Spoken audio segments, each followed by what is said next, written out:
Ang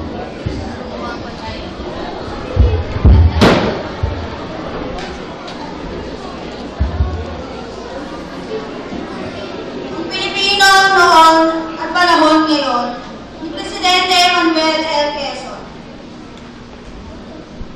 Ngayon nga ang panahon ng pagbabagong buhay.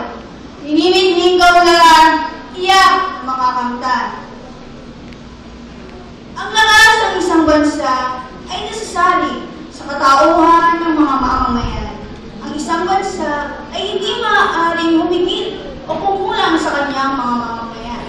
Ang mga mamamayan ang siyang bumubuo ng isang bansa, kaya ito ay hindi maaaring lumakas pa sa mga bahaging bumubuo nito.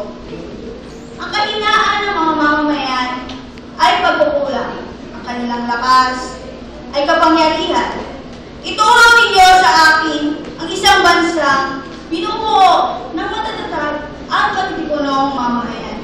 Mga taong malusog ang pangatawan at isipan, magalang, matapang, masipag, at may pagtitiwala sa sarili.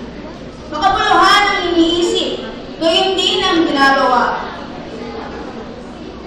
Nag-aangkin ng makatwilang kabayanihan at matatag ng pagkakilala sa katarungan.